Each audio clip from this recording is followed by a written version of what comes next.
बहुत ही ज्ञानवर्धक है। इस कहानी से आपको अपने जीवन में जीने के लिए ढेर सारी प्रेरणा मिलेंगी। जो भी व्यक्ति, जो भी मनुष्य इस कहानी को ध्यान से सुनता है, उसके जीवन में वो कभी भी धोखा नहीं खा सकता। इस कहानी से आपको आत्मज्ञान की प्राप्ति होगी। प्रिय दर्शकों, संसार में यूं तो हर कोई इंसान पाप करता है, परंतु पाप करने के बाद उसको यह पता ही नहीं होता कि वह पापी है और वह पाप कर रहा है। इस बात का उसे भान भी नहीं होता है। लेकिन संसार में हर मनुष्य पाप करता है। प्रिय दर्शकों, इस संसार में कई लोग ऐसे होते हैं जो रात दिन पाप करते हैं और पाप करने के बाद ये कहते हैं कि हम पापी नहीं हैं। प्रिय दर्शकों, पाप का भागीदारी बनना यानी नरक का वासी होना होता है। प्रिय दर्शकों, इसलिए जितना हो सके पाप से बच के रहे। अपने कर्म में कभी पाप को इकट्ठा ना होने दे। अपने नसीब में पाप का लेखा जोखा नहीं होना चाहिए। प्रिय दर्शकों, आज का जो प्रसंग है वो यही है कि संसार में सबसे बड़ा पापी कौन है। यह एक तोता और मैना की बहुत प्यारी कहानी है। यह कहानी बहुत सुंदर और बहुत ही रोचक है। इस कहानी को सभी दर्शक ध्यान से सुने और इस कहानी पर हो सके तो जरूर अमल भी करें। प्रिय दर्शकों, चलिए शुरू करते हैं आज का प्यारा सा प्रसंग। एक नगर में एक राजा रहा करते थे। राजा बहुत ही धर्मात्मा थे, बहुत ही पुण्यमान थे। प्रिय दर्शकों, उनके राज्य में हर इंसान राम राज्य की तरह जीता था। उस राज्य में कभी कोई इंसान पाप नहीं करता था। उस राज्य में कोई भी बंदा, कोई भी मनुष्य मांस मदिरा का सेवन नहीं करता था। मनुष्य बड़े सुख शांति से उस राज्य में जीवन व्यतीत करते थे। उस राज्य की, उस राजा की न्याय प्रक्रिया भी बहुत अच्छी थी। उस राजा को न्याय प्रक्रिया में भी दूर दूर के राजा मानते थे, उसका सम्मान करते थे। सभी लोग उस राजा की बड़ी तारीफ किया करते थे, क्योंकि वो दान पुण्य में सबसे ज्यादा विश्वास रखने वाला राजा था। प्रिय दर्शकों, उस राजा के पास एक तोता और एक मैना रहा करते थे। दोनों को एक ही पिंजरे में राजा रखा करता था। एक दिन की बात है, तोता और मैना दोनों एक ही पिंजरे में बैठे हुए थे। तोता मैना से कहता है, प्रिय, इस संसार में सबसे ज्यादा पापी स्त्री होती है। मैना कहती है, नहीं, स्त्री नहीं होती है, पुरुष सबसे ज्यादा पापी होता है। प्रिय दर्शकों, इस बात को लेकर के दोनों में वाद विवाद होने लगा। मैना कहती है, पुरुष सबसे बड़ा पापी होता है, और तोता कहता है कि पुरुष नहीं, स्त्री सबसे बड़ी पापी होती है। इसी बात को लेकर के दोनों में विवाद चलने लगता है। प्रिय दर्शकों, जब जोर जोर से झगड़ा होने लगा तो राजा को जब पता चला तो राजा उन दोनों के पास आया और राजा दोनों से कहने लगा, तोता मैना, तुम दोनों क्यों झगड़ रहे हो। प्रिय दर्शकों, तब दोनों अपनी अपनी बात सुनाते हैं। मैना कहती है, देखिए राजा साहब, तोता मान ही नहीं रहा है कि संसार में सबसे बड़ा पापी पुरुष होता है। तोता कहता है कि राजा साहब, मैना नहीं मान रही है कि सबसे बड़ी पापी संसार में स्त्री होती है। दोनों की बात सुनने के बाद राजा कहता है, राजा मैना से कहता है कि मैना, अब आप सुनाइए, आप मुझे ये बताइए कि पुरुष सबसे बड़ा पापी संसार में कैसे है। प्रिय दर्शक को तब मैना एक छोटी सी कहानी सुनाती है और कहती है कि राजा साहब, एक नगर में एक सेठ रहा करता था। उस सेठ का एक लड़का था और वह लड़का रात दिन जुआबाजी और सट्टा खेलता था। सेठ के खूब समझाने के बावजूद भी वह लड़का नहीं समझता था। अंततः सेठ उसको समझा समझाकर मृत्यु को प्राप्त हो गया, लेकिन वो लड़का नहीं समझा। प्रिय दर्शकों, मैना आगे कहती है, जब पिता की मृत्यु होने के बाद वो लड़का और भी ज्यादा अस्वतंत्र हो गया। अपने पिता की सारी जमीन, सारी जमा पूंजी को सट्टे में फूंक दिया। सट्टाबाजी में ही पूरी जमा पूंजी को लगा दिया और बर्बाद होकर के जमीन दौलत सब कुछ बेच करके बस सट्टेबाजी में लग गया और गांव छोड़कर निकल गया। जब वो लड़का गांव छोड़कर निकल जाता है तो दोबारा लौट करके उस गांव में नहीं आता है। घूमता घूमता वो एक नगर में पहुंच जाता है। उस नगर के राजा के महल के सामने जाकर के बैठ जाता है। राजा उस लड़के को देखता है और देखने के बाद राजा सोचने लगता है कि ये लड़का बड़ा सुंदर है। हो सकता है या तो कोई सेठ का लड़का हो या किसी राजा का लड़का हो। राजा इसी बात को सोचकर उस लड़के को अपने पास बुलवाता है। सैनिक उस लड़के को राजा के पास लेकर के जाते हैं। राजा उस लड़के से पूछता है, भाई, तुम कहां से आए हो? दिखने में बड़े सुंदर हो, सीधे साधे लगते हो। तुम कौन हो, कहां से आए हो, तुमको क्या परेशानी है? लड़का राजा को जवाब देता है। वो राजा से कहता है, राजा साहब, मैं एक बहुत बड़ा व्यापारी हूं। रास्ते में कुछ गुंडों ने, कुछ लुटेरों ने मिलकर के मेरा सामान लूट लिया है और मैं यहां पहुंच गया हूं। प्रिय दर्शकों, उस लड़के की इतनी बात सुनकर राजा उस लड़के पर विश्वास कर लेता है। लड़का राजा से कहता है कि राजा साहब, मेरा सारा सामान लुटेरों ने लूट लिया है, मेरे पास कुछ भी नहीं है, खाने को भी मेरे पास कुछ भी नहीं बचा है। सब कुछ लुटेरों ने लूट लिया है। मुझे मेरे गांव जाने के लिए भी पैसे नहीं हैं। राजा उस लड़के की बात पर विश्वास कर लेता है। लड़का कहता है, यदि राजा साहब आप मेरी थोड़ी सी सहायता कर दें तो मैं अपने गांव तक जा सकता हूं और आपका बहुत ही भला होगा, आपकी बड़ी कृपा होगी। प्रिय दर्शकों, राजा लड़के के झांसे में आ जाता है। राजा सोचने लगता है कि लड़का व्यापारी है और बड़ा सुंदर भी है। उस राजा का कोई लड़का नहीं था, सिर्फ एक लड़की थी। वो राजा सोचने लगा कि मेरी मृत्यु के बाद मेरे राज्य को ये लड़का बड़े आराम से संभाल सकता है, क्योंकि लड़का सुंदर भी है और ज्ञानी भी है, बड़ा व्यापारी भी है। यही बात सोचकर वो सोचने लगता है कि क्यों ना मैं अपनी लड़की की शादी इस लड़के से करवा दूं और यह मेरा घर जमाई बन करके रह सकता है और आने वाले समय में यह मेरे राज्य को भी संभाल सकता है। यही सोचकर राजा उस लड़के से कहता है, बेटा, मैं अपनी पुत्री की शादी तुम्हारे साथ कर दूं तो तुम्हें कोई आपत्ति तो नहीं है? प्रिय दर्शकों, लड़का यह बात को सुनकर मन ही मन में अंदर ही अंदर बड़ा खुश होने लगता है। लड़का राजा से कहता है, हाँ राजा साहब, मैं तैयार हूं। यदि आपका हुक्म है, आपका आदेश है, तो मैं कैसे मना कर सकता हूं। प्रिय दर्शकों, राजा अपनी पुत्री की शादी उस लड़के से करा देते हैं। काफी सारा धन दौलत और दास दासियां देकर अपनी पुत्री को उस लड़के के साथ राजा विदा कर देते हैं। प्रिय दर्शकों, जब लड़का राजा की पुत्री को लेकर के जाता है तो रास्ते में उन्हें एक जंगल पड़ता है। उस जंगल में वो लड़का उस राजा की पुत्री से कहता है, देखो अब तुम मेरी पत्नी हो और पत्नी का यह धर्म होता है कि वो पति की हर बात का पालन करे। लड़का कहता है, ये घना जंगल है और इस जंगल में लुटेरे बहुत ज्यादा होते हैं। इसी जंगल में मेरा भी सारा सामान लुटेरे लूट के ले गए थे, इसलिए आपके पास जितने भी गहने आपने पहन रखे हैं वो सारे उतार कर मुझे दे दीजिए, वरना लुटेरे यहां से लूट करके ले जा सकते हैं। प्रिय दर्शकों, पत्नी अपने पति पर विश्वास करती है और यह सदा से चला आ रहा है कि पत्नी अपने पति पर विश्वास करती है। वो पत्नी भी अपने पति पर पूर्ण विश्वास करती थी। तो वो कहती है, ठीक है जी, यदि आप कह रहे हैं तो मैं अपने सारे गहने उतार करके आपको दे देती हूं। प्रिय दर्शकों, वो राजा की लड़की अपने सारे गहने उतार कर अपने पति को दे देती है। वह लड़का पत्नी के सारे गहने लेकर अपनी कमर में बांध लेता है। प्रिय दर्शकों, और राजा ने जितना भी धन दौलत दिया था उन सबको वो एक जगह इकट्ठा कर लेता है और रास्ते में आगे जाकर के वह विश्राम करने के लिए रुकते हैं।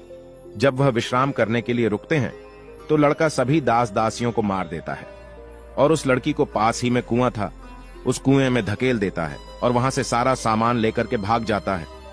लड़का सोचता है कि सबको मार दिया है, पत्नी को भी कुएं में धकेल दिया है तो पत्नी भी खत्म हो जाएगी और अब मैं इन पैसों से बड़े आराम से अपना जीवन व्यतीत करूंगा। खूब मैं जुआबाजी करूंगा, खूब मैं सट्टा लगाऊंगा। यही सोच करके लड़का वहां से सारा सामान लेकर के भाग जाता है। प्रिय दर्शकों, लेकिन उस लड़के की पत्नी कुएं में खत्म नहीं हुई। उसने एक डाल को पकड़ लिया और जोर जोर से चिल्लाती रही कि मुझे कोई कुएं से बाहर निकालो। प्रिय दर्शकों, रास्ते में कुछ लोग जा रहे थे। उन लोगों ने उस लड़की की आवाज सुनी और उस लड़की को कुएं से बाहर निकाल लिया। लड़की वापस अपने राज्य में पिता के घर पहुंच जाती है। उस लड़की का पिता उस लड़की से पूछता है और कहता है, पुत्री क्या हो गया, तुम वापस कैसे चली आई? वह लड़की कहती है, पिताश्री, रास्ते में हमें कुछ गुंडे मिल गए थे और गुंडों ने हमारे साथ यह दुर्व्यवहार किया, सभी दास दासियों को खत्म कर दिया और मुझे कुएं में धकेल दिया और मेरे पति का कोई पता नहीं है। प्रिय दर्शकों, वह लड़की पतिव्रता थी, इसलिए उसने उस घटना के बारे में अपने पिता को नहीं बताया। कुछ समय के लिए वह लड़की अपने पिता के घर रहने लगी। कुछ समय निकलने के बाद वो लड़का फिर से उस राजा के द्वार पर आता है, अपने ससुर के राज्य में आता है। प्रिय दर्शकों, वह जितना भी धन लूट करके ले गया था उसने सब कुछ जुआबाजी सट्टाबाजी में उड़ा दिया था। जब एक भी पैसा उसके पास नहीं बचा तो वो लड़का फिर से अपने ससुर के पास आता है। वो सोचने लगता है कि अपने ससुर से जाकर यह कहूंगा कि ससुर जी, आप नाना बनने वाले हैं। इस बात को सुनकर ससुर जी मुझे फिर से बहुत सारा धन देंगे और इस धन से मैं फिर से अय्याशी करूंगा। यही सोचकर वह लड़का फिर से उस राजा के द्वार पर आता है, लेकिन उस लड़के को द्वार पर ही उसकी पत्नी मिल जाती है। वह लड़की अपने पति को देखकर पहले तो थोड़ा गुस्सा होती है और बाद में अपने पति को बुलाकर कहती है, देखो जी, मैंने अपने पिता को ऐसी कोई बात नहीं बताई है। मैंने अपने पिता से यह कहा है कि हमें रास्ते में कुछ लुटेरों ने लूट लिया है और दास दासियों को मार दिया है और मुझे कुएं में धकेल दिया है और मेरे पति का कुछ पता नहीं है। यही बात आपको भी मेरे पिता से कहनी है। प्रिय दर्शकों, लड़का अपनी पत्नी की इस बात को सुनकर बड़ा खुश होता है। सोचने लगता है कि मेरी पत्नी तो वास्तविकता में पतिव्रता है। प्रिय दर्शकों, लेकिन कुत्ते की पूंछ को कितने वर्ष भी आप सीधा करके रखो, लेकिन वह टेढ़ी की टेढ़ी ही निकलती है। कुत्ते की पूंछ कभी भी सीधी नहीं हो सकती। इसी तरीके से यह लड़का भी कभी सीधा नहीं हो सकता। यह लड़का फिर से राजा के पास जाता है और पत्नी ने जो बात कही है वही बात राजा से कहता है। प्रिय दर्शकों, लड़के की बात पर राजा विश्वास कर लेता है। प्रिय दर्शकों, लड़का अपनी पत्नी से फिर से कहता है कि देखिए, मैं आपको लेने के लिए आया हूं। मुझे अपनी गलती का एहसास है। पता नहीं ऐसा क्या हुआ था मेरे साथ जो मैंने आपके साथ ऐसा व्यवहार किया, लेकिन मुझे अब मेरी गलती का एहसास हो गया है। मैं आपको लेने के लिए आया हूं।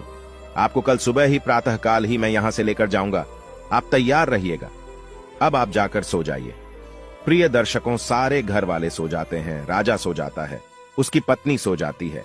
वह लड़का आंधी रात को उठता है और राजा की तलवार से राजा की गर्दन काट देता है, अपनी पत्नी की गर्दन काट देता है। सभी को मारने के बाद वहां से काफी सारा धन लूट करके लेकर चले जाता है। प्रिय दर्शकों, इतनी बात मैना राजा को कहती है। राजा मैना की इस बात को सुनकर सोच में पड़ जाते हैं। उसके बाद तोता एक कहानी सुनाता है। तोता भी कहता है कि राजा साहब, मेरी भी एक छोटी सी कहानी सुन लीजिए। तोता त्रिया चरित्र के बारे में राजा को कहानी सुनाता है। त्रिया चरित्र की संपूर्ण कहानी राजा के समक्ष रखता है। तोता कहता है, बहुत समय पहले की बात है। किसी राज्य में एक राजा रहा करता था। वह राजा बहुत ही धर्मात्मा राजा था।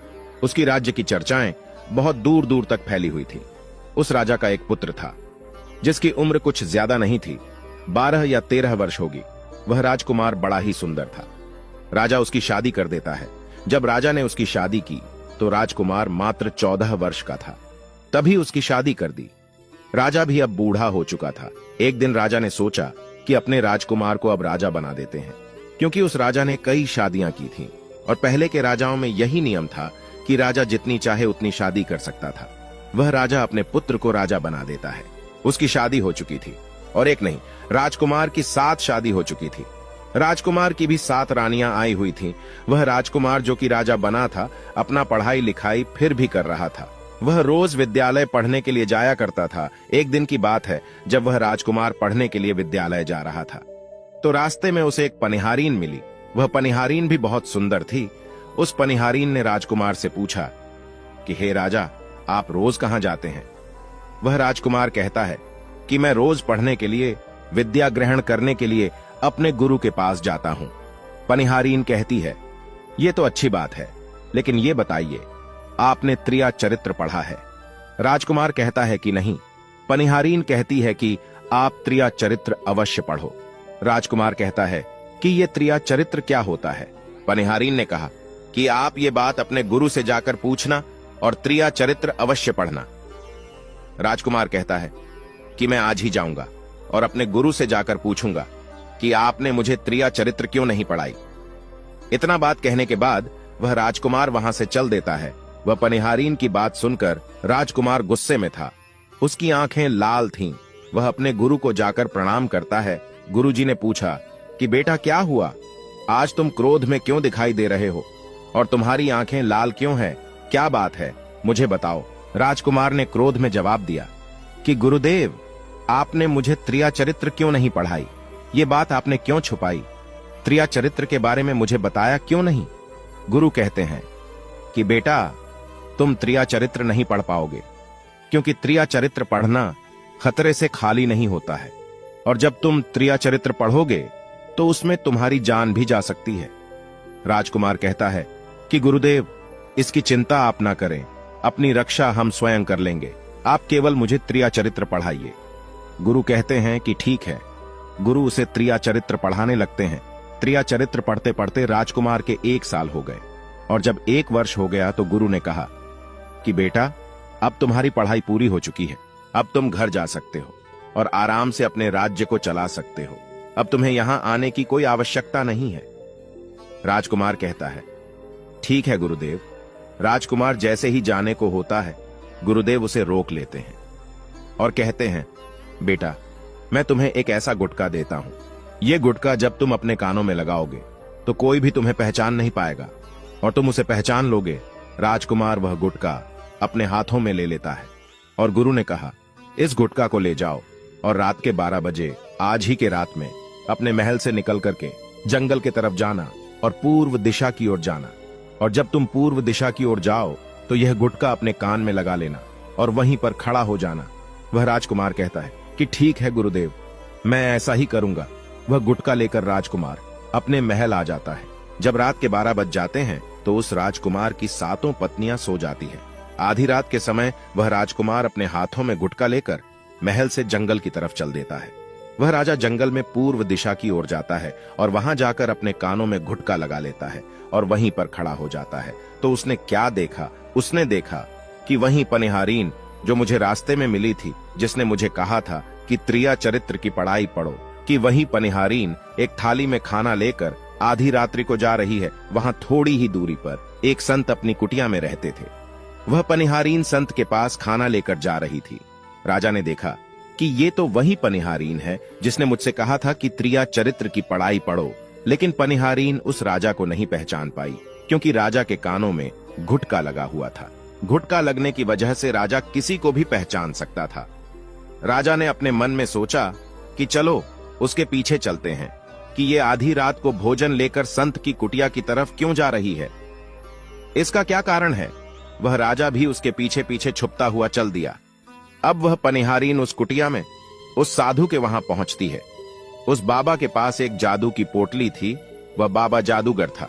राजा पीछे पीछे गया और वह छुप करके देख रहा था कि वह पनिहारीन और ओ बाबा क्या करेंगे। साधु ने उस पनिहारीन से कहा कि अरे पनिहारीन, पहले तो मुझे यह बता कि आज आ जाने में इतनी देर कैसे लग गई। हाथ जोड़कर वह पनिहारीन कहने लगी कि महात्मा जी, मेरा गहना हो चुका है और हमारे पति हमें ले जाने के लिए आए हैं। हमें लेकर कल चले जाएंगे, इसीलिए हमें उन्हें सुलाने में थोड़ी देर लग गई और यहां आने में भी देर हो गई। जब ये बात साधु ने सुना कि इसका विवाह हो चुका है और इसका पति इसे लेने आया है, तो वह साधु कहता है कि हे पनिहारीन, इसका मतलब है कि तुम अपने पति के साथ जाना चाहती हो, तो हमारे पास क्यों आई? चली जा यहां से। पनिहारीन कहती है कि मैं आपके बिना नहीं रह सकती हूं, मैं आपके बिना नहीं जी सकती हूं। तो साधु कहता है कि हे पनिहारीन, इसके लिए तुम्हें एक काम करना होगा। साधु एक बड़ा सा चाकू निकालता है और पनिहारीन से कहता है कि हे पनिहारीन की, जाओ अपने पति के गर्दन काटकर यहां लेकर आओ। जाओ अपने उस पति को मार दो जो हमारे और तुम्हारे बीच में दरार बन रहा है। तब मैं तुम्हें रखूंगा, तुमसे विवाह करूंगा, तुम्हें अपनी पत्नी बनाऊंगा। बिना कुछ सोचे समझे वो पनिहारीन चाकू लेती है और दौड़ते हुए अपने घर जाती है। और उसका पति सो रहा था। वह जाकर अपनी पति की गर्दन काट देती है और उसकी गर्दन को लेकर साधु के पास आती है। और जो राजकुमार थे उसके पीछे पीछे उसका सारा कारनामा देख रहे थे। जब साधु ने देखा कि अपने पति को मार करके उसकी गर्दन यहां लेकर आई है, साधु को बहुत गुस्सा आया। साधु ने उसे लात मारी और कहा, भाग जा यहां से। जब तू अपने पति की नहीं हो सकी, जिसके साथ तूने फेरे लिए हैं, तू मेरी क्या होगी? जल्दी भाग जा यहां से। अगर तू मेरे पास दोबारा आई तो मैं तुझे जीवित नहीं छोड़ूंगा। साधु की यह बात सुनकर उस पनिहारीन को ऐसा लगा जैसे उसके पैरों तले जमीन खिसक गई हो। फिर भी अपने पति की कटी हुई गर्दन लेकर के आई और उसकी गर्दन जोड़ देती है और वहीं बैठ जाती है।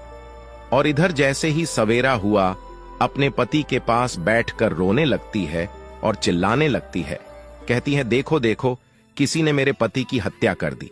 रात में उस पनिहारीन की सारा कारनामा राजकुमार देख चुका था। इधर सारे गांव वाले उस पनिहारीन के घर चले जाते हैं और उसके पति की लाश को लेकर गांव के बाहर जाते हैं उसका दाह संस्कार करने के लिए। और वह पनिहारीन पीछे से भागती हुई रोती हुई चली जा रही थी। और उधर राजकुमार भी जा रहे थे जो कि अपने राज्य के राजा बन चुके थे।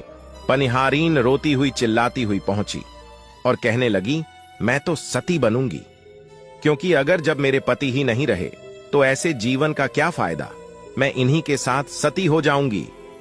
राजा को उसकी बातें सुनकर हंसी आ जाती है और राजा कहता है, त्रिया चरित्र जाने ना कोई, और कसम मार के सती हुई। राजकुमार की यह बात और कोई तो नहीं समझ पाया। लेकिन वह पनिहारीन समझ जाती है। पनिहारीन कहती है कि राजा साहब, आप हमारे ऊपर यह बात कह रहे हैं, लेकिन चलिए कोई बात नहीं, मैं सती हो जाऊंगी। पनिहारीन कहती है कि जाते जाते मैं तुम्हें एक बात बताती हूं। राजकुमार कहता है, क्या बताओ? पनिहारीन कहती है कि राजा साहब, आप जब चटाई पर बैठे तो उस चटाई को झाड़ कर बैठिएगा। राजा कहता है कि यह पनिहारीन क्या कह रही है? मैं तो राजा हूं, मुझे चटाई पर बैठने की क्या आवश्यकता है? पनिहारीन कहती है कि नहीं, जब भी तुम्हें कोई नौबत आए चटाई पर बैठने की तो तुम चटाई को झाड़ कर बैठना। राजकुमार कहता है कि चलो ठीक है, अगर तुम कह रही हो तो मैं ऐसा ही करूंगा। इतना कहने के बाद वह अपने पति के साथ सती हो जाती है और राजकुमार उनका अंतिम संस्कार करवा के अपने घर को आ जाते हैं। इसी तरीके से पूरा दिन व्यतीत हुआ और उधर जब दूसरी रात आई, अपने गुरु के कहने के अनुसार वही गुटका कान में लगाया और पूर्व दिशा की ओर उसी स्थान पर जाकर खड़ा हो गया जहां पर पिछली रात खड़ा हुआ था। दूसरी रात को राजकुमार ने क्या देखा कि उसकी 7 पत्नियां भोजन की थाली अपने अपने हाथों में लेकर उसी बाबा के कुटिया की तरफ जा रही हैं। जैसे ही राजा ने अपनी 7 पत्नियों को उस बाबा के कुटिया की तरफ जाते हुए देखा, राजकुमार के पैरों तले जमीन खिसक गई। राजकुमार अपने मन में सोचने लगा कि ये क्या चक्कर है। तभी उनमें से एक रानी राजकुमार को देख लेती है, लेकिन रानियों ने अपने पति राजकुमार को नहीं पहचान पाए, क्योंकि राजकुमार अपने कानों में गुटका लगाए हुए थे। वह गुटका लगाने की वजह से राजा को कोई पहचान नहीं पाता था। उनमें से एक रानी कहती है कि हे लड़के, इतनी रात को यहाँ क्यों खड़ा है? चल हमारी ये थाली लेकर के उस कुटिया तक पहुंचा दे। बिना कुछ सोचे समझे राजकुमार ने वह थाली अपने हाथों में ले ली और अपने रानियों के साथ कुटिया तक जाने लगा। जब 7 रानियां राजकुमार के साथ उस बाबा की कुटिया में पहुंचती है, राजकुमार कुछ भी नहीं बोल रहा था, क्योंकि राजकुमार देखना चाहता था कि हमारे में और हमारे महल में ऐसी क्या कमी है जो हमारी 7 रानियां इस बाबा के पास आती हैं, और इस साधु के पास ऐसा क्या है जो हमारी 7 रानियां भी यहां आ रही हैं। वह राजकुमार छुप करके सब जानना चाहता था। इधर जब वो 7 रानियां राजकुमार को लेकर साधु के पास पहुंची तो महात्मा राजकुमार को देखकर कहता है कि ये कौन है? तो 7 रानियां कहती हैं कि महात्मा जी, यह बालक हमें रास्ते में मिला, इसने हमारी सहायता की तो हम इसे अपने साथ लेकर आए। रानी कहती है, एक काम करते हैं, इसे आज रात यही रहने देते हैं, कल सुबह होते ही यह चला जाएगा। वह साधु उनकी बातों को मान लेता है। वह साधु अपने एक शिष्य को बुलाता है और उससे कहता है कि जाओ, आज के लिए इस बालक की रुकने की व्यवस्था कर दो। वहां शिष्य राजकुमार को लेकर एक कमरे में जाता है। उस कमरे में एक चटाई बिछी हुई थी।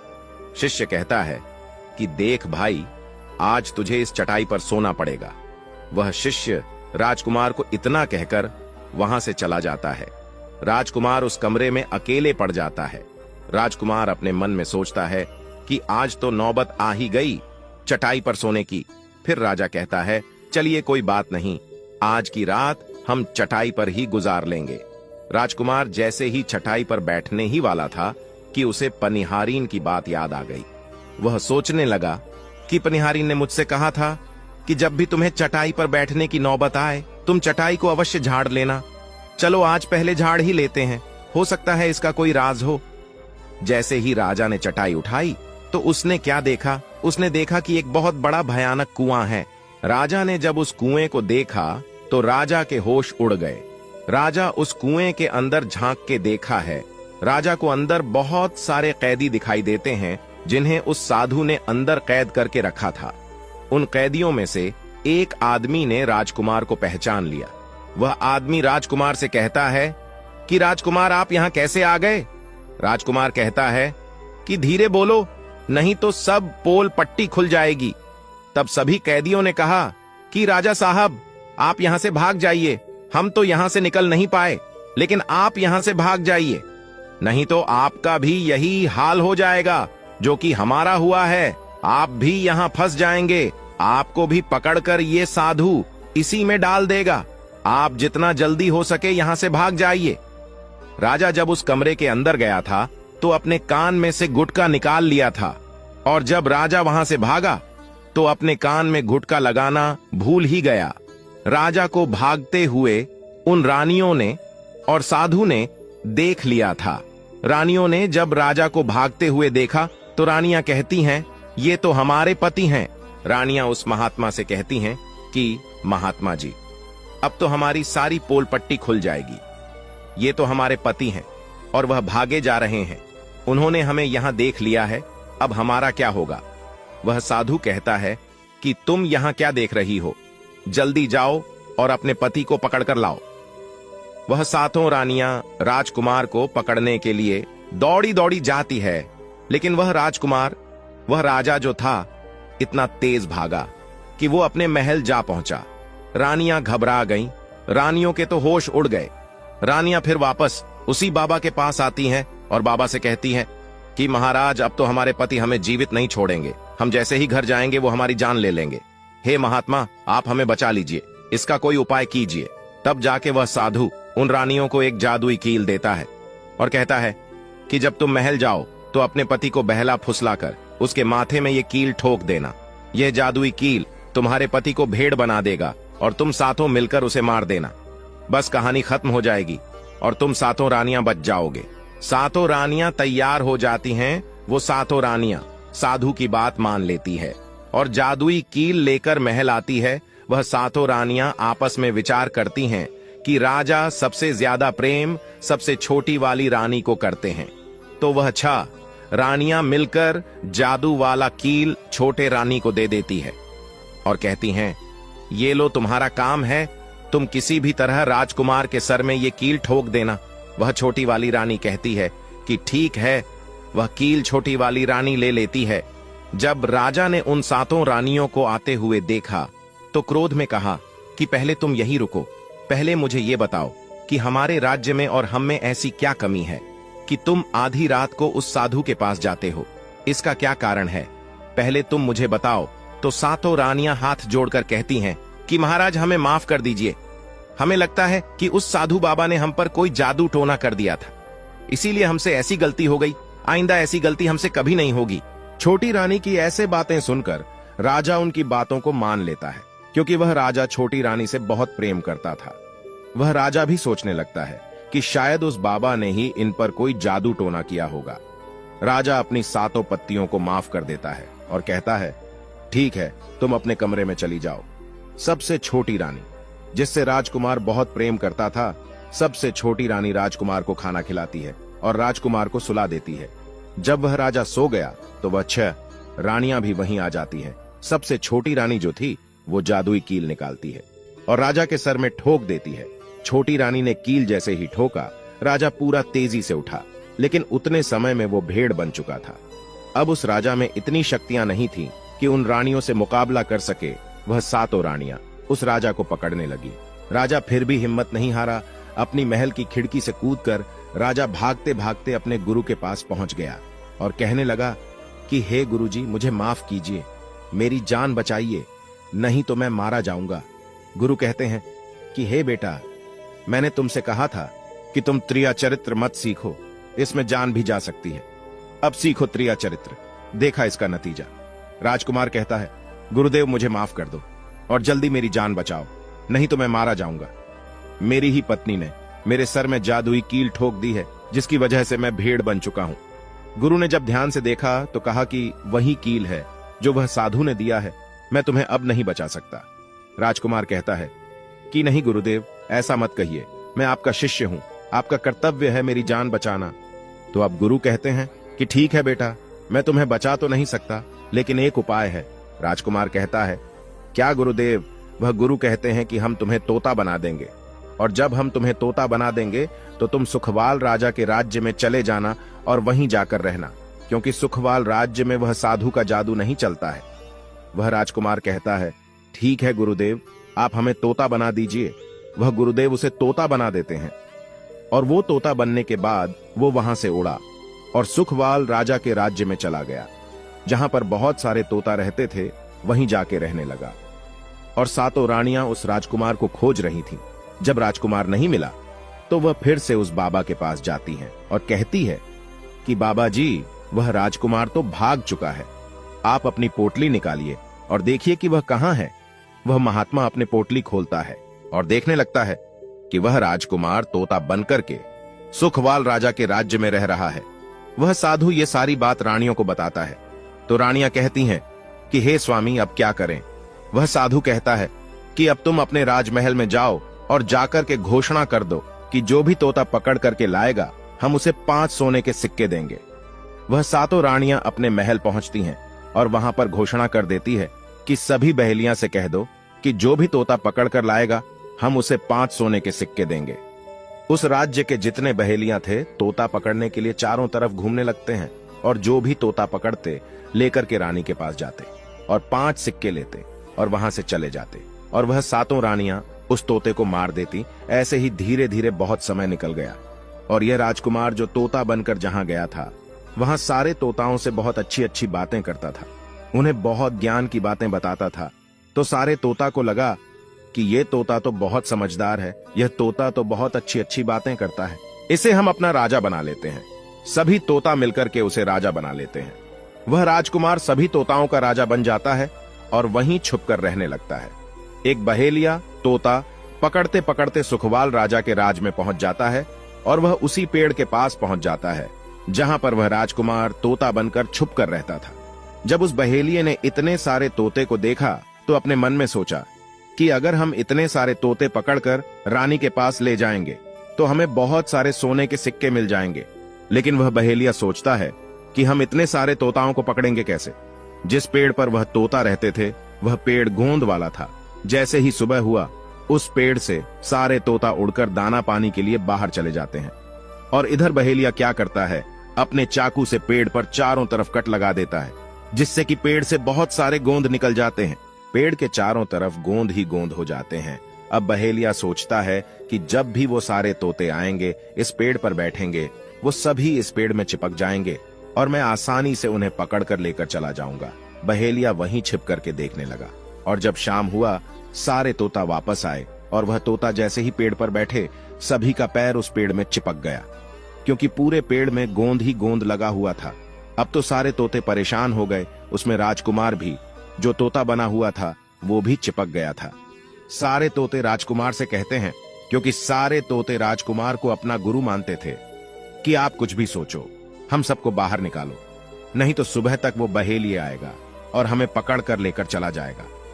वह राजकुमार कहता है कि तुम बिल्कुल चिंता ना करो, जब वो सुबह बहेलिया आएगा तो तुम सभी ऐसा करना कि उस बहेलिया को लगे कि सारे तोते मर चुके हैं, और जब सभी तोते को पेड़ से छुड़ाकर नीचे फेंक दे तो सभी उड़कर भाग जाना। सभी तोता कहते हैं, ठीक है गुरुदेव। सुबह हुआ, जैसे ही बहेलिया पेड़ के पास पहुंचा, सभी तोता ऐसे लटके हुए थे जैसे कि वो सभी मरे हुए हैं। जब बहेलिया तोतों को देखा तो सोचा कि अरे क्या हो गया, ये तो सभी मर गए, अब हमें सोने के सिक्के कैसे मिलेंगे। फिर बहेलिया ने सोचा कि चलो अब इन्हें छुड़ा ही देते हैं, इतना तो उपकार इन पर कर ही सकते हैं। बहेलिया पेड़ पर चढ़ा और उनको छुड़ा छुड़ाकर नीचे फेंकने लगा।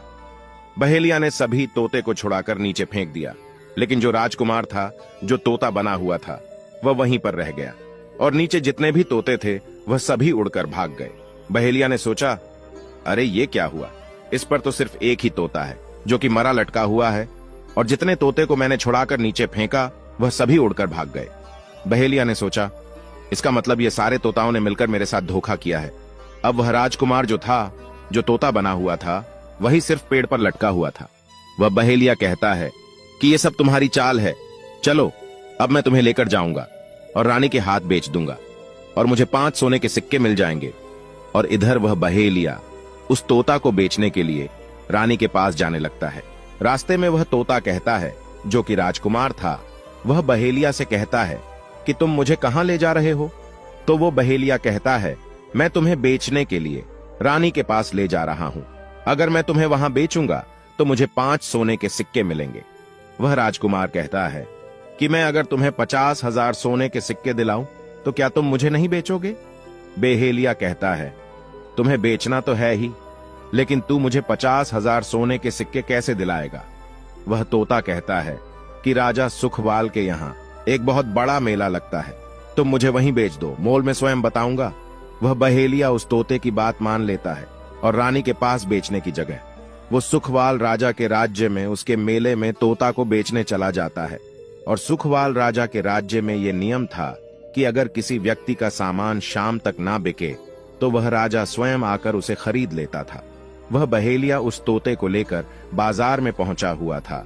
जब भी कोई व्यक्ति उस तोते को खरीदने आता तो वह पूछता कि ये कितने का है, तो बहेलिया कहता है कि तोता अपना दाम स्वयं बताएगा। तो वो तोता अपना दाम इतना बता देता कि कोई भी व्यक्ति उसे खरीद ही नहीं पाता। ऐसे ही करते करते शाम हो गया। अब शाम हो गया था, सभी अपने अपने दुकान लेकर चले गए। सभी का दुकान उजड़ गया था, बस एक बहेलिया और एक तोता ही रह गए थे। इधर राजा ने अपने सिपाहियों को आदेश दिया कि जाओ देख कर आओ, किसी का सामान तो नहीं रह गया है। जब राजा के सिपाही आए तो उन्होंने देखा कि एक बहेलिया तोता को लेकर बैठा हुआ है। सिपाही बहेलियों से कहते हैं कि हे बहेलिया, तुम्हारा ये तोता क्यों नहीं बिका? तुम इसे कितने में बेच रहे हो? तो वह तोता कहता है कि जो इन्हें 50,000 सोने के सिक्के देगा वही मुझे खरीद पाएगा। उस तोते की बात सुनकर वह सिपाही आश्चर्य में पड़ जाते हैं। वह सोचते हैं कि अरे ये तोता तो अपना मूल्य स्वयं बताता है। वह सिपाही राजा के पास जाते हैं और राजा को सारी बात बताते हैं और कहते हैं कि एक बहेलिया एक तोता लेकर बैठा हुआ है, लेकिन वह तोता अपना मूल्य स्वयं बताता है। वह इतना महंगा बताता है, शायद इसीलिए उसे कोई खरीद नहीं सका। राजा सिपाहियों से पूछता है कि वह तोता अपना मूल्य कितना बता रहा है। तो सिपाही कहते हैं कि अपना मूल्य 50,000 सोने के सिक्के बता रहा है। राजा कहता है कि चलिए हम स्वयं चलकर वह तोता खरीदेंगे। अगर हम उसका तोता नहीं खरीदेंगे तो हमारी बदनामी होगी कि राजा के बाजार में वह तोता नहीं बिका। और वह नाराज होकर चला गया। वह राजा अपने मंत्रियों के साथ अपने रथ पे सवार होकर बाजार में पहुंचता है। राजा बहेलिये से कहता है कि बहेलिया, इसका क्या मोल है? बहेलिया हाथ जोड़कर कहता है कि राजा साहब, अपना मोल तोता स्वयं बताएगा। वह राजा फिर तोते से पूछा तो तोता कहता है कि राजा साहब, जो इन्हें 50,000 सोने के सिक्के देगा वही मुझे खरीद पाएगा। राजा अपने सिपाहियों से 50,000 सोने के सिक्के मंगवाता है और बहेलियों को पकड़ा देता है और तोता को लेकर अपने महल चला जाता है। वह तोता बहुत ही बुद्धिमान था, क्योंकि वह राजा था। वह तोता राजा को बहुत अच्छी अच्छी बातें बताने लगा। जब राजा पे कोई खतरा आने वाला होता तभी वो तोता बता देता कि राजा साहब, आप पे ये खतरा आने वाला है। राजा भी उस तोते से बहुत अधिक प्रेम करने लगते हैं। जब यह बात रानियों को पता चली कि राजा एक ऐसा तोता लेकर आए हैं जो कि तोता बोलता है और बहुत अच्छी अच्छी बातें बताता है, तो रानियां राजा से कहती हैं कि उस तोता को मेरे पास भिजवा दीजिए। हम भी उस तोता को देखना चाहते हैं, हम भी उस तोता से बातें करना चाहते हैं। राजा अपने मंत्रियों से कह के वह तोता रानियों के पास भिजवा देता है। वह रानी उस तोते से बातें करके बहुत खुश हो जाती है। वह रानी भी तोते से बहुत प्रेम करने लगती है और कहती है कि वाह रे तोता, इसीलिए तुझे राजा साहब ने 50,000 सोने के सिक्के देकर खरीदा है। वह रानी की एक पुत्री थी जो कि बड़ी ही सुंदर थी। रानी अपनी पुत्री से कहती है कि हे पुत्री, आज से तुम ही इस तोते का ध्यान रखोगी और कल तुम इसे अच्छे से धोकर नहला देना। वह राजकुमारी भी उस तोते से बहुत प्रेम करती है। जैसे ही सुबह हुआ, राजकुमारी उस तोते को लेकर नहलाने जाती है। जब राजकुमारी उसे नहला रही थी तो उसने देखा कि इसके सर में एक कील ढसा हुआ है। राजकुमारी उस कील को निकाल देती है। राजकुमारी जैसी ही कील को निकालती है, वह तोता पहले वाला एक सुंदर सा राजकुमार बन जाता है। राजकुमारी उसे देखकर घबरा जाती है। राजकुमार कहता है कि तुम घबराओ नहीं, यह कील वापस से मेरे सर में ठोक दो, मैं फिर से तोता बन जाऊंगा और इसके बारे में मैं तुम्हें रात्रि में बताऊंगा। तुरंत ही वह राजकुमारी वह कील राजकुमार के सर में ठोक देती है। तुरंत ही वह राजकुमार तोता बन जाता है। रात को वह राजकुमारी उस तोते को लेकर अपने कमरे में जाती है और उसके सर से कील निकाल देती है। वह तोता फिर से राजकुमार बन जाता है। वह राजकुमार अपनी सारी दास्तान उस राजकुमारी को बताता है और कहता है, माफ करना, ये दास्तान तुम किसी को बताना नहीं तो मेरी जान चली जाएगी। राजकुमारी इसके बारे में अपने माता और पिता को नहीं बताती है। दिन भर समय बीतता तो रात को राजकुमारी उस तोते को अपने कमरे में ले जाती और उसके माथे से कील निकाल देती। वह राजकुमार बन जाता और रात में वो दोनों साथ में ही रहते और ऐसे ही धीरे धीरे समय निकलता गया। राजकुमारी को उस राजकुमार से प्रेम हो जाता है। इधर क्या हुआ, जो राजकुमार के पत्नियां थीं वो बहुत सारे तोते खुजवा खुजवा कर मरवा देती हैं, लेकिन जो राजकुमार तोता बना हुआ था वो उन्हें नहीं मिलता है। फिर वह सातों रानियां उसी साधु के पास जाती हैं और कहती हैं कि हे महात्मा, हमारे पति तो अभी तक हमें नहीं मिले, हम अब क्या करें, उन्हें कैसे मारे। वह साधु फिर से अपनी पोटली खोली और देखता है कि वह राजकुमार अभी तक तोता बनके उसी राजा के घर में रह रहा है। वह साधु उन सातों रानियों से कहता है कि तुम एक काम करो कि तुम नृत्य कला सीखो। हम सभी मिलकर उस राजा के घर नृत्य कला करने जाएंगे, और जब राजा हम पे प्रसन्न हो जाएगा और हमें कुछ मांगने को कहेगा तो हम उस तोते को ही मांग लेंगे और फिर आसानी से उसे मार देंगे।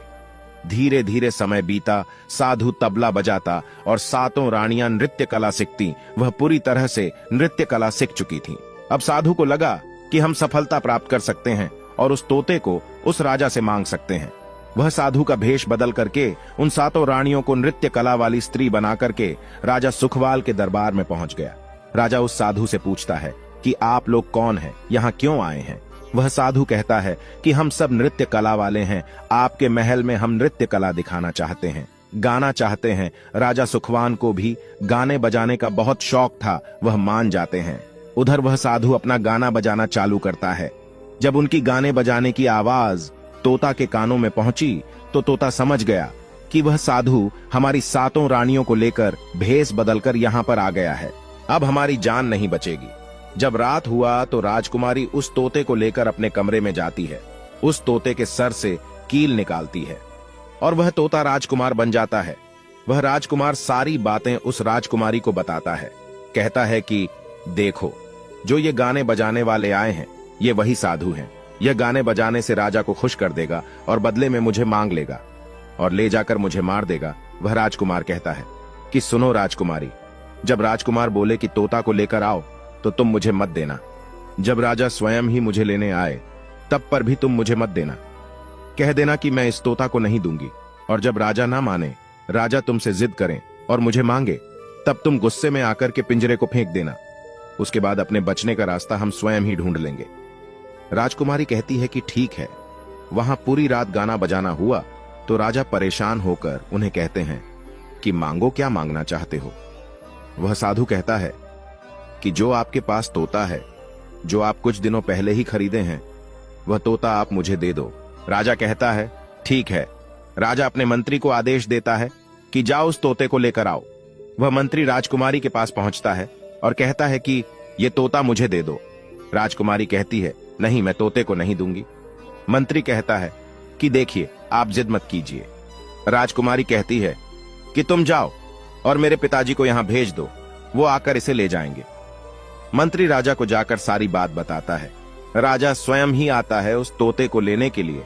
वह राजा जाकर कहता है कि बेटी, यह तोता मुझे दे दो। यह नृत्य कला वाले को देना है, जो रात भर यहां गाना बजाना किए हैं, ये उन्हें देना है। तो राजकुमारी कहती है कि पिताजी, यह तोता मैं नहीं दूंगी। राजा क्रोध में आकर कहने लगा कि बेटी, ये कैसी बातें कर रही हो, इसे देने का मैंने वादा किया है। जब राजकुमारी ने राजा को क्रोध में देखा तो राजकुमारी को भी गुस्सा आ गया और राजकुमारी गुस्से में पिंजरे को जमीन पर फेंक देती है, जैसे कि राजकुमार ने उसे कहा था। वह पिंजरा जैसे ही जमीन पर गिरा वह टूट गया और तोता जो था वह सरसों का दाना बन गया। ये देखते ही साधु तुरंत कबूतर बन जाता है और उस दाने को चुगने लगता है। उसमें से जो एक दाना था वह स्वयं ही राजकुमार था। वह डगर करके एक नाली में जाकर गिरता है। जैसे ही वह दाना नाली में गिरता है, वो राजकुमार बाज बन जाता है और एकदम से कबूतर पर झपटता है और उसे मार देता है। इस तरह से उस साधु की मृत्यु हो जाती है। राजा यह सब देखकर आश्चर्यचकित हो जाता है। वह बाज उस कबूतर को मारकर फिर से तोता बन जाता है और जो राजकुमारी थी उस तोते से कील निकाल देती है और वह फिर से पहले जैसा राजकुमार बन जाता है। वह राजकुमारी अपने पिता को सारी बात बता देती है। वह राजकुमार कहता है कि देखिए राजा साहब, मैं भी एक राजा हूं और मैं आपकी बेटी से प्रेम करता हूं और मैं उससे शादी करना चाहता हूं। वह राजा अपनी पुत्री से पूछता है कि बेटी, क्या तुम इनसे शादी करना चाहती हो। राजकुमारी कहती है कि हां पिताजी, मैं इनसे प्रेम करती हूं। राजकुमार उस राजा की पुत्री से विवाह करके अपने महल जाता है और जो उनकी 7 पत्नियां थीं उनको पकड़वाकर बंदीगृह में बंद करवा देता है। तोता कहता है महाराज, अब आप ही बताइए कि संसार में सबसे बड़ा पापी कौन है? संसार में सबसे बड़ा पापी पुरुष है या स्त्री है? दोनों की कहानी सुनने के बाद राजा इस निर्णय पर पहुंचता है। राजा दोनों से कहता है, देखो, अब तुम दोनों झगड़ा करना बंद कर दो। अब इस बात का निर्णय हम करेंगे कि संसार में सबसे बड़ा पापी स्त्री है या पुरुष। कौन है संसार का सबसे बड़ा पापी? राजा सभा बैठा लेते हैं और सभा में इस बात को रखते हैं। राजा सभी मंत्रियों के सामने इस बात का फैसला सुनाते हैं। राजा कहते हैं कि संसार में सबसे बड़ा पापी वह होता है जो इंसान अपनी औकात से नीचे गिर जाए, अपनी सोच से नीचे गिर जाए, अपनी औकात भूल जाए। प्रिय दर्शकों, और राजा इस बात को सुनाते हैं। सभी मंत्री इस बात को मानते हैं कि संसार का सबसे बड़ा पापी वही है, क्योंकि पाप करते वक्त हर इंसान यह नहीं देखता कि वह स्त्री है या पुरुष। पाप कोई भी मनुष्य कर सकता है, स्त्री भी पाप कर सकती है और पुरुष भी पाप कर सकता है। इसीलिए सबसे बड़ा पापी वही है जो अपने आचरण को भूल जाए, जो अपने संस्कारों को भूल जाए, जो अपने से नीचा गिर जाए, यानी खुद से नीचा गिर जाए। वही इंसान संसार का सबसे बड़ा पापी होता है, क्योंकि ऐसे इंसान को यह पता ही नहीं होता कि वह स्त्री है या पुरुष, वह क्या करने जा रहा है। इस बारे में उसे कुछ पता ही नहीं होता। प्रिय दर्शकों, हम उम्मीद करते हैं कि आज की यह जानकारी आपको पसंद आई होगी। प्रिय दर्शकों, इस जानकारी से आपको यह समझ में आ गया होगा कि संसार में सबसे बड़ा पापी कौन है। मिलते हैं अगली ज्ञान चर्चा के साथ अगले वीडियो में। तब तक के लिए नमस्कार, धन्यवाद, धन्यवाद, धन्यवाद, धन्यवाद, धन्यवाद, धन्यवाद।